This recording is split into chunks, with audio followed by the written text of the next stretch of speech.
Hi friends, ഇന്ന് ഞാൻ വന്നിരിക്കുന്നത് നമുക്ക് എല്ലാവർക്കും ഇഷ്ടമാവുന്നൊരു ഐസ്ക്രീം റെസിപ്പിയുമായിട്ടാണ്. നമ്മുടെ വീട്ടിലെ കുട്ടികൾക്കൊക്കെ ഈ ഐസ്ക്രീം വളരെയധികം ഇഷ്ടമാണല്ലോ. അപ്പോൾ നമുക്കൊരു കെമിക്കലും ചേർക്കാതെ വീട്ടിൽ തന്നെ തയ്യാറാക്കിയെടുക്കാൻ പറ്റുന്നൊരു ഐസ്ക്രീമിൻ്റെ റെസിപ്പി ആയിട്ടാണ് വന്നിട്ടുള്ളത്. ഈ ഐസ്ക്രീമിൻ്റെ പ്രത്യേകത എന്ന് പറഞ്ഞാൽ വീട്ടിലുള്ള ഇൻഗ്രീഡിയൻസ് വെച്ചുകൊണ്ട് തന്നെ നമുക്ക് തയ്യാറാക്കിയെടുക്കാവുന്നതാണ്. അതും വെറും പാലും അരിപ്പൊടിയും മാത്രം ഉപയോഗിച്ചുകൊണ്ട് നമുക്ക് 3 തരത്തിലുള്ള ഐസ്ക്രീം തയ്യാറാക്കിയെടുക്കാവുന്നതാണ്. അപ്പോൾ നമുക്ക് സമയം കളയാതെ വീഡിയോയിലേക്ക് കടന്നാലോ. അപ്പോൾ ഇത് ഉണ്ടാക്കാനായിട്ട് ഞാനിവിടെ 2 ഗ്ലാസ് പാലും 3 ടീസ്പൂൺ അരിപ്പൊടിയുമാണ് എടുത്തു വെച്ചിരിക്കുന്നത്.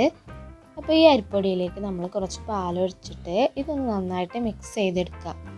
ഇങ്ങനെ ചെയ്യുന്നത് എന്തിനാണെന്ന് വെച്ചാൽ അരിപ്പൊടി പാലിലോട്ട് നേരിട്ട് നമ്മൾ ഇട്ട് കൊടുത്തിട്ടുണ്ടെന്നുണ്ടെങ്കിൽ അത് കട്ട പിടിച്ചിരിക്കാൻ സാധ്യതയുണ്ട്. അതുകൊണ്ടാണ് ഇത് പാലിൽ മിക്സ് ചെയ്തെടുക്കുന്നത്.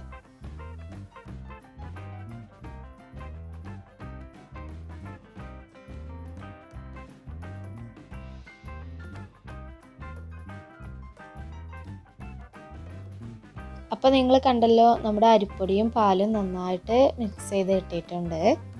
ഇനി നമുക്കിതൊന്ന് മാറ്റി വയ്ക്കാം. ഇനി നമ്മൾ ചെയ്യാൻ പോകുന്നത് എന്താണെന്ന് വെച്ചാൽ നമ്മൾ നേരത്തെ എടുത്ത് വെച്ചിട്ടുള്ള പാല് ഒന്ന് അടുപ്പത്ത് വെച്ചിട്ടൊന്ന് ചൂടാക്കിയെടുക്കാം. ചൂടാക്കിയതിന് ശേഷം നമ്മൾ നേരത്തെ എടുത്ത് വെച്ചുള്ള അരിപ്പൊടി മിക്സ് കൂടി ഇതിലേക്ക് ചേർത്ത് കൊടുക്കാം. അരിപ്പൊടി മിക്സ് ചേർത്തതിന് ശേഷം നന്നായിട്ട് ഇളക്കിക്കൊണ്ട് തന്നെ ഇരിക്കണം. അല്ലാന്നുണ്ടെങ്കിൽ അടി പിടിക്കാൻ സാധ്യത ഉണ്ട്.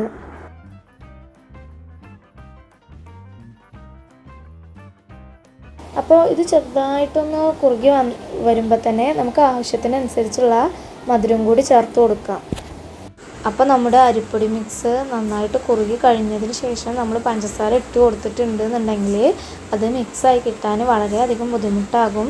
അതുകൊണ്ടാണ് നമ്മൾ ഈ അരിപ്പൊടി മിക്സ് ചേർത്തതിന് ശേഷം ഒന്നുകൊണ്ട് ചെറുതായിട്ടൊന്ന് കുറുകി വരുമ്പോൾ തന്നെ നമ്മൾ അതിലേക്ക് ഈ പഞ്ചസാര ഇട്ട് കൊടുക്കുന്നത്. ഞാനിവിടെ 1/2 കപ്പ് പഞ്ചസാരയാണ് എടുത്തിട്ടുള്ളത്. അപ്പോൾ നിങ്ങൾക്ക് കൂടുതൽ വേണമെന്നുണ്ടെന്നുണ്ടെങ്കിൽ പഞ്ചസാര നിങ്ങൾക്ക് കൂടുതൽ ചേർത്ത് കൊടുക്കാവുന്നതാണ്. അപ്പോൾ നമ്മൾ പഞ്ചസാര ചേർത്തതിന് ശേഷം നന്നായിട്ട് ഇളക്കിക്കൊണ്ട് തന്നെ ഇരിക്കണം. അല്ലാന്നുണ്ടെങ്കിൽ അടി പിടിക്കാൻ സാധ്യത ഉണ്ട്. പിന്നെ നമ്മൾ ഇത് ചെയ്യുമ്പോൾ മീഡിയം ടു ലോ ഫ്ലെയിമിൽ മാത്രമേ ഇത് ചെയ്യാൻ പാടുള്ളൂ. ഹൈ ഫ്ലെയിമിൽ ഇട്ടിട്ടുണ്ടെന്നുണ്ടെങ്കിൽ ഇതൊന്നായിട്ട് കട്ട പിടിക്കാൻ സാധ്യത ഉണ്ട്. അതുകൊണ്ട് മീഡിയം ടു ലോ ഫ്ലെയിമിലാണ് ഇത് ചെയ്യേണ്ടത്. പരമാവധി മീഡിയം ഫ്ലെയിമിൽ തന്നെ ചെയ്യാൻ ശ്രമിക്കുക.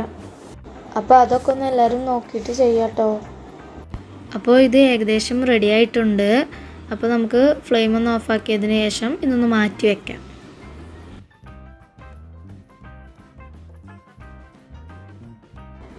അപ്പോൾ ഇത് നന്നായിട്ട് തണുത്ത് വന്നിട്ടുണ്ട്. ഇനി ഇത് മിക്സിയുടെ ജാറിലിട്ടൊന്ന് നന്നായിട്ട് അടിച്ചെടുക്കാം. അതിനായിട്ട് നമുക്കിതൊന്ന് മിക്സിയുടെ ജാറിലേക്ക് മാറ്റിയെടുക്കാം. അപ്പോൾ ഇത് അടിച്ചെടുക്കാനായിട്ട് ഞാൻ കുറച്ച് വലിപ്പമുള്ളൊരു ജാറാണ് എടുത്ത് വെച്ചിട്ടുള്ളത്. അപ്പോൾ ഇതൊരു ഏകദേശം 2-3 മിനിറ്റ് മാത്രം നിങ്ങൾ അടിച്ചെടുത്താൽ മതിയാവും.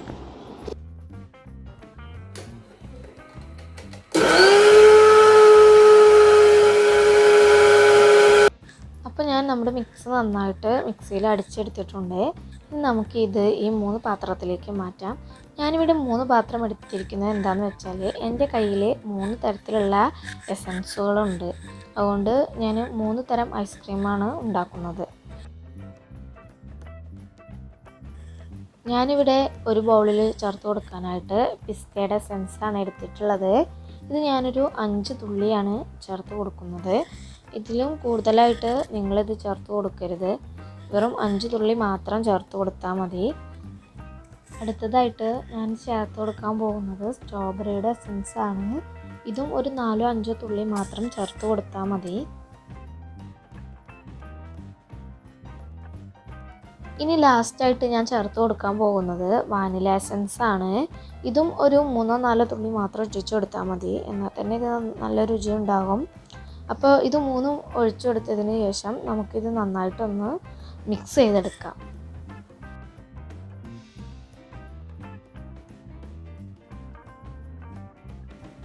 അപ്പോൾ നമ്മുടെ ഐസ്ക്രീം മിക്സ് ഇനി ഗ്ലാസ്സിലേക്ക് ഒഴിച്ചു കൊടുക്കാം. എന്നിട്ട് നമുക്കിതൊന്ന് ഡെക്കറേഷൻ ചെയ്തെടുക്കാം.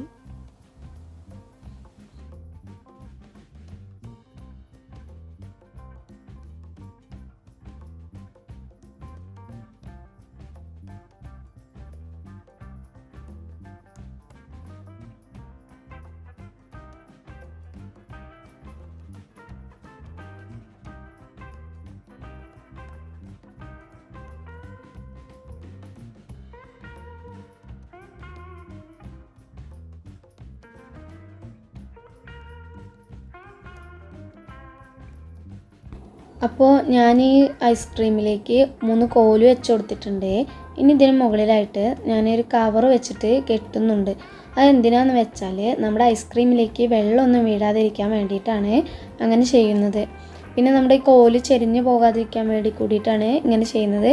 ആ കോലിന് നടുവിലായിട്ട് ചെറുതായിട്ടൊന്ന് കീറി കൊടുത്തിട്ട് ആ ഐസ്ക്രീമിൻ്റെ കോലിലേക്ക് ഇത് ഇറക്കിയിട്ട് ഇങ്ങനെ കെട്ടിക്കൊടുത്താൽ മതി. അപ്പോൾ നമ്മുടെ ഐസ്ക്രീമിൻ്റെ കോല് ചെരിയില്ല, നല്ല സെൻട്രലായിട്ട് തന്നെ വരും ചെയ്യും.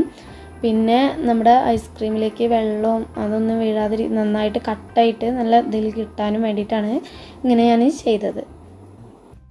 ഇനി നമുക്ക് നമ്മുടെ ഐസ്ക്രീം ഫ്രിഡ്ജിൽ വെക്കാം. ഇതൊരു 8 മണിക്കൂറെങ്കിലും ഫ്രിഡ്ജിൽ വെക്കണം, എന്നാലേ ഇത് നന്നായിട്ട് കട്ടായിട്ട് കിട്ടുള്ളൂ. അപ്പോൾ നമ്മുടെ ഐസ്ക്രീമിനെ ഫ്രിഡ്ജിൽ വെക്കാം. ഇപ്പോൾ ഏകദേശം 8 മണിക്കൂറൊക്കെ ആയി. അപ്പോൾ നമ്മുടെ ഐസ്ക്രീം എന്തായെന്ന് നോക്കാം നമുക്ക്.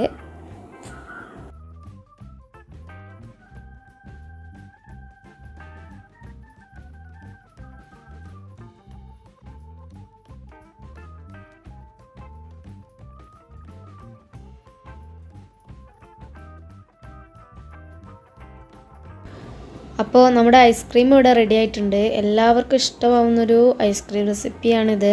വളരെ സിമ്പിളായിട്ട് 3 തരത്തിലുള്ള ഐസ്ക്രീം നമുക്കിവിടെ തയ്യാറാക്കിയെടുക്കാവുന്നതാണ്.